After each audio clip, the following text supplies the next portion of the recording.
Chapter 1.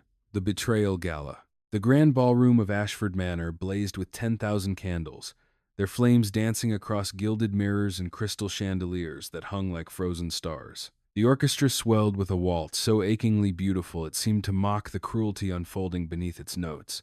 Ilara stood in the shadows of the marble colonnade, her worn gray governess dress a ghost among the jeweled silhouettes of nobility. She was not meant to be here. Servants did not attend the Ashford family's galas, but tonight she had been summoned by her employer, Lord Ashford himself, with cryptic instructions to present herself at precisely 9 o'clock. Her heart had dared to hope. Perhaps they had finally noticed her work. Perhaps they would acknowledge that it was she who had tutored their 3 children into scholars, she who had managed the household accounts with such precision that waste had been cut by half, she who had sat through countless nights with their youngest son when fever threatened to take him. Perhaps they would finally pay her the wages owed 3 months now, with her mother's medicine growing more expensive each week. The ballroom was a symphony of excess. Ladies in gowns that cost more than Ilara earned in a year swept across the floor like peacocks, their laughter sharp and bright. Gentlemen in tailored coats and jeweled cravats clustered in groups, their voices booming with the confidence of men who had never known want. The air itself seemed to shimmer with champagne and perfume, and the intoxicating scent of power. Ilara's fingers trembled as she clutched the small gift she had brought, a leather-bound journal she had found in the manor's library, its pages still blank. She had spent her meager savings on having it bound in soft calfskin, and she had written an inscription on the first page in her careful hand. To Lord Ashford, on the occasion of his 50th year, may wisdom guide your path as it has guided your house. With gratitude and respect, E. It was foolish, perhaps, but it was honest, and honesty was all she had to offer.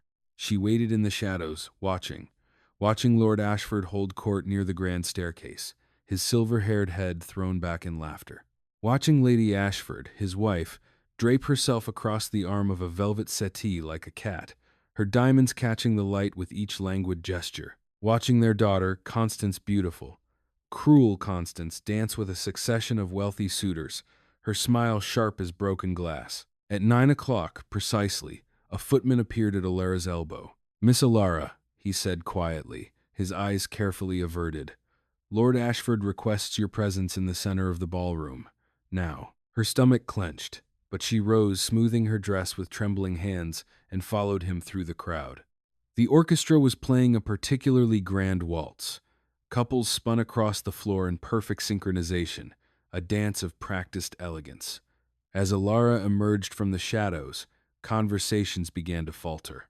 Heads turned, eyes narrowed with curiosity and disdain. A governess, in the ballroom. During the gala, Lord Ashford stood waiting, his expression unreadable. Around him clustered his wife, his daughter, and Ilara's breath caught Lord Pemberton, the wealthy merchant whose family had been negotiating a betrothal with Constance for the past 6 months. "Ilara," Lord Ashford said, his voice carrying across the sudden silence. "How fortunate that you could join us." The words were cordial, but something in his tone made her skin prickle with warning. "My lord," she said, curtsying deeply, "I am honored by the invitation. I have brought a small token of my esteem." "A token?" Lady Ashford's laugh cut through the air like a whip.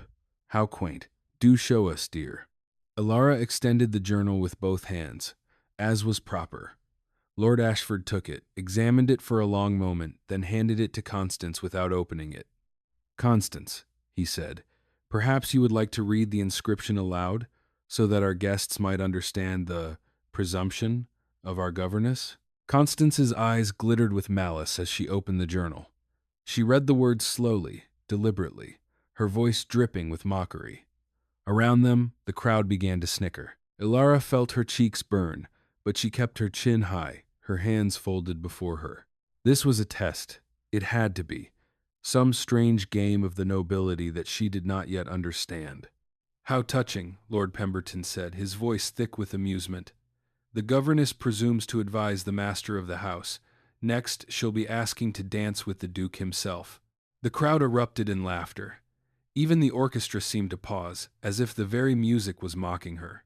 But Lord Ashford was not finished. "Ilara," he said, stepping closer, his eyes cold as winter stone, "I wonder if you might explain to our guests why you have been stealing from this household." The world stopped. "My lord?" Her voice came out as a whisper.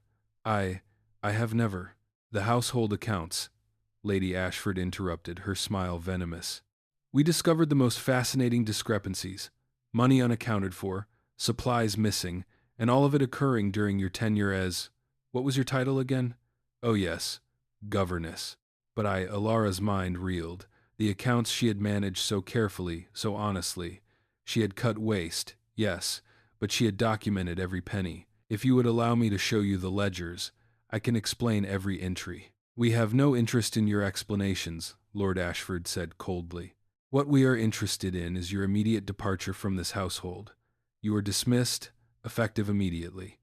Your wages are forfeit, as compensation for the theft you have committed, and I suggest you leave this ballroom before I have the guards remove you. The words fell like stones into still water, sending ripples of shock through the crowd. My mother, Alara said, her voice breaking. My mother is ill. She requires her medicine. The wages you owe me are now the property of this house as recompense for your crimes, Constance said sweetly. I do hope your mother recovers, though I suppose that is no longer our concern. The crowd's laughter was a physical thing, pressing down on Alara's chest, stealing her breath. She looked from face to face, searching for a single expression of sympathy, of doubt, of humanity. She found none. Only the gleeful satisfaction of the powerful watching the powerless fall. You have 1 hour to collect your belongings and vacate the premises, Lord Ashford said. After that, you will be considered a trespasser. He turned away, dismissing her as one might dismiss a servant who had spilled wine on the carpet. The crowd parted around her like water around a stone, and Alara stood alone in the center of the ballroom, the journal she had so carefully prepared lying on the floor at her feet, its pages already being trampled by dancing feet. She did not remember walking out of the ballroom. She did not remember climbing the servants' stairs to her small attic room. She did remember packing her few possessions into a worn leather bag, her mother's shawl, her father's watch, the letters she had written but never sent. She remembered the weight of the bag in her hands as she descended the back stairs for the last time. She remembered standing in the kitchen garden, where she had grown herbs for her mother's tea, and thinking, this is the end. This is where my life ends. The night was cold and starless. Alara walked through the streets of the city with no destination in mind, her bag growing heavier with each step. Her mother was in the small rented room they shared on the edge of the merchant district, fevered and weak, waiting for the medicine that Alara could no longer afford to buy. She had failed. She had worked so hard, been so careful, so good, and it had meant nothing. The Ashfords had destroyed her with a few words and a lie, and no one would ever believe her over them. She was a nobody. A poor girl with no family name, no connections, no power. She was nothing. As she walked through the dark streets, Alara did not notice the figure watching her from the shadows of an alleyway. She did not see the tall man in the dark coat, his face obscured by the brim of his hat, his eyes tracking her movements with an intensity that suggested he had been waiting for this moment for a very long time. She did not know that her life was about to change in ways she could never have imagined. Chapter 2. The Stranger in the Rain. 3 days later, Alara's mother lay dying. The fever had worsened without the medicine, and now it had settled into her lungs like a predator that had finally caught its prey. Her breathing came in shallow, rattling gasps. Her skin had taken on a waxy, translucent quality, as if she were already becoming a ghost. Alara sat beside the narrow bed in their rented room, holding her mother's hand, and tried not to weep. She had sold everything she could, her few pieces of jewelry, her extra dress, even her father's watch. The money had bought her 3 days of medicine, but it was not enough. It would never be enough. Alara, her mother whispered, her voice like wind through dead leaves. You must not blame yourself. You did everything you could. I should have fought them, Alara said fiercely. I should have demanded to see the ledgers. I should have. You should have done nothing differently, her mother interrupted, squeezing her hand with surprising strength. You are good, my daughter. You are kind and intelligent and true. The world will recognize this, even if the Ashfords could not. Do not let their cruelty poison your heart. Alara wanted to believe her, but belief seemed like a luxury she could no longer afford. The knock on the door came at dusk, as the rain began to fall in heavy sheets against the window. Alara almost did not answer it. They received no visitors, had no friends who might call, but something made her rise and open the door. A man stood in the hallway, water streaming from his dark coat. He was tall, so tall that he had to duck slightly to fit beneath the low doorframe, and his face was obscured by the shadow of his hat brim. But his eyes were a pale gray, like winter ice, and they seemed to look through her rather than at her. "Miss Alara Hartwell?" His voice was deep and quiet, with an accent that suggested old money and older power. "Yes," she said cautiously. "I am she, but I'm afraid you have the wrong address if you're looking for—" "I am not looking for anyone but you," he said. "My name is Ronan Blackthorne, Duke of Raven's Hollow. I have come to make you an offer." Alara's mind reeled. A duke. Here. In this shabby hallway that smelled of mold and desperation. It made no sense. "I don't understand," she said. "How do you know my name? How did you find me?" "That is not important," the Duke said. His eyes flicked past her, into the room where her mother lay fevered and dying. "What is important is that I can help you, but we must speak privately. May I come in?" Every instinct screamed at her to refuse. A strange man, alone in her room, with her mother as witness. It was improper, dangerous, foolish. But her mother was dying, and this man had said he could help.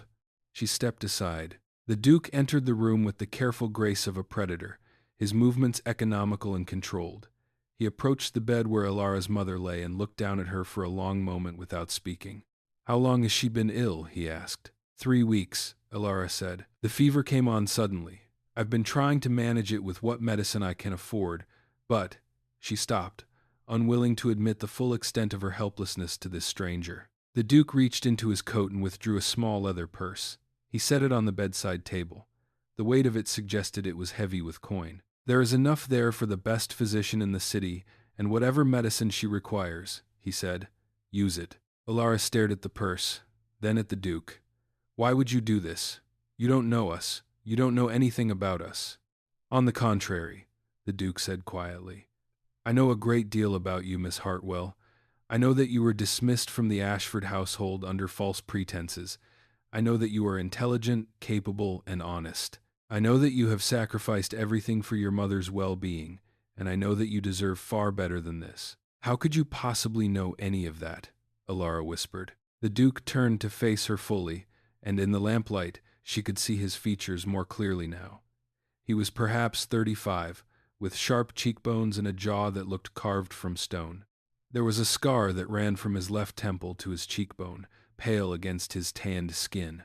His eyes held no warmth, but they held something else, a kind of fierce intelligence, and beneath it, something that might have been compassion, if compassion could be cold. "I make it my business to know things," he said, "particularly about people who are being treated unjustly.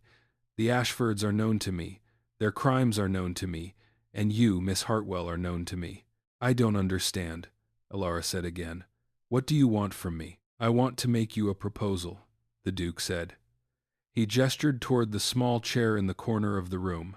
"Please, sit. What I have to say will take some time." Alara sat, her mind spinning. The Duke remained standing, his tall frame casting long shadows in the lamplight.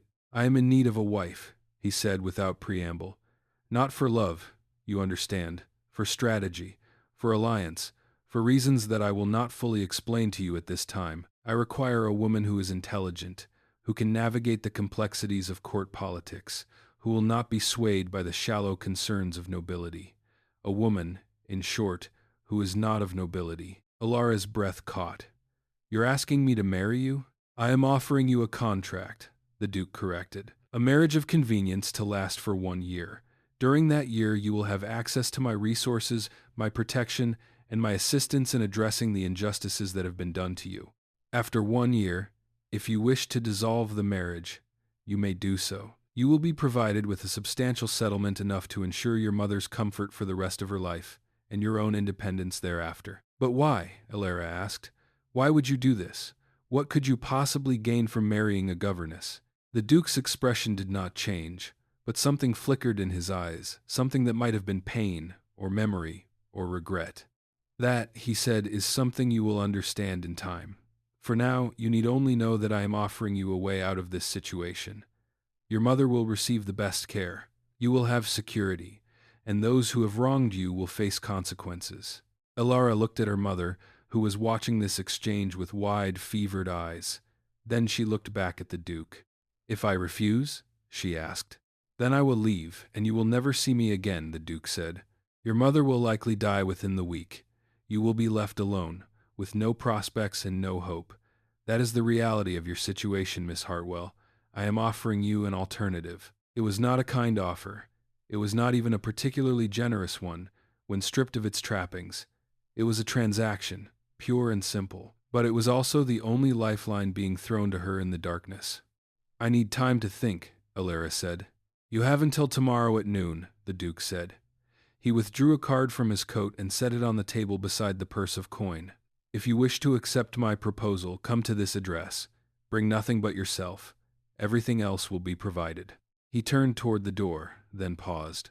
"One more thing, Miss Hartwell," he said, without turning around. "The Ashfords will pay for what they have done. Not because I am a good man, I am not, but because I do not tolerate injustice, particularly when it is committed against those who do not deserve it. You have my word on that." And then he was gone, leaving only the faint scent of rain and something else, something dark and expensive that Elara could not name. She picked up the card with trembling fingers. It was cream-colored heavy stock, with a single address written in elegant script. Ravenshollow Manor, the North Gate, Midnight District. "Elara," her mother whispered, "what have you done?" "I don't know," Elara said. "I don't know." But she did know. She knew that she had just been offered a choice between two kinds of death, slow and certain, or fast and unknown, and she knew which one she would choose. Chapter 3. The Marriage Contract. The Ravenshollow Manor was not what Elara expected. She had imagined something grand and imposing, all marble and gilt and the trappings of old wealth. Instead, she found herself standing before a house that seemed to have been built to repel rather than welcome. It was constructed of dark stone that appeared almost black in the afternoon light, with narrow windows that looked like suspicious eyes. The grounds were meticulously maintained, but utterly devoid of ornament, no flowers, no fountains, no statuary. Even the trees seemed to have been pruned into submission, their branches reaching skyward in rigid, geometric patterns. It was, Elara thought, exactly the kind of house that would belong to a man like the Duke. She had left her mother in the care of a physician, a real physician, not the charlatan who had been treating her before. The coin the Duke had provided had been enough to secure the best medical care in the city, and already her mother's fever had begun to break. Elara had left her sleeping peacefully, her breathing easier, her skin cool to the touch. It had felt like abandoning her. It had also felt like salvation. The Duke was waiting for her in a study lined with books and maps. He stood by a window that overlooked the gardens, his hands clasped behind his back. He did not turn when she entered. "You came," he said. "I did," Elara replied. She had dressed carefully in her best dress, the gray one she had worn to the Ashford Gala, now cleaned and mended. It was still shabby compared to the finery she saw around her, but it was the best she had. "Good," the Duke said. He turned to face her, and she saw that he was holding a document. "We have much to discuss, and little time to discuss it. The marriage must take place within the week. I have already arranged for a special license from the Archbishop. We will be married in the chapel here at Ravenshollow, with only the necessary witnesses present. No fanfare, no announcement to the press. As far as society is concerned, this marriage will be a quiet affair between two people of little consequence." "But you are a duke," Elara said. "Surely your marriage would be of interest to society?" "It would be," the Duke agreed. "Which is why we will tell them that I have married a distant cousin of minor nobility, recently arrived from the countryside. Your background will be obscured, your origins made deliberately vague. As far as anyone needs to know, you are Lady Ravenshollow, and you have always been exactly where you are now." He extended the document toward her. "This is the marriage contract. I suggest you read it carefully." Elara took the document with hands that trembled slightly. The language was dense and legal, full of terms and conditions that made her head spin. But the essential points were clear. She would be married to Ronan Blackthorne, Duke of Ravenshollow, for a period of 1 year. During that time, she would be provided with housing, clothing, food, and an allowance. She would be expected to fulfill the duties of a duchess, to appear at court functions, to manage the household, to present herself as his wife in all respects. After 1 year, the marriage could be dissolved by mutual consent.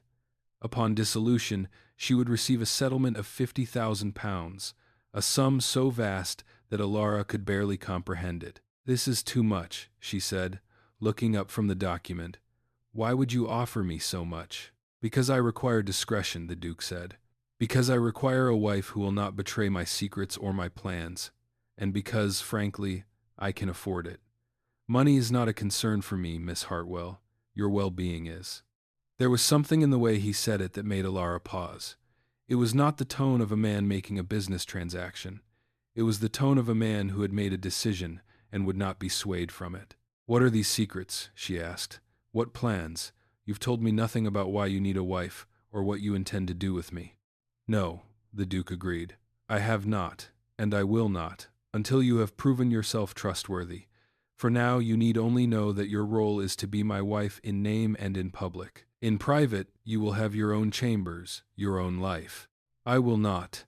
That is to say, the marriage will not be consummated unless you wish it to be." Ilara felt her cheeks flush.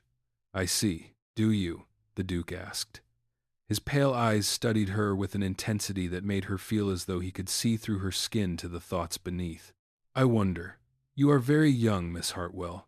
You have lived a sheltered life, despite your poverty. There is much you do not understand about the world and about the people in it." "Then perhaps you should explain it to me," Ilara said, lifting her chin. "If I am to be your wife, even in name only, I deserve to understand what I am agreeing to." For a moment, the Duke's expression shifted. It was only a flicker, barely perceptible, but Alara caught it. It was surprise, and perhaps, just perhaps, a hint of respect. "Very well," he said. He gestured toward a chair. "Sit. I will tell you what I can." Alara sat, and the Duke began to speak. He told her about the corruption that ran through the nobility like poison through veins. He told her about the embezzlement, the blackmail, the abuse of power that went unchecked because those in authority protected their own.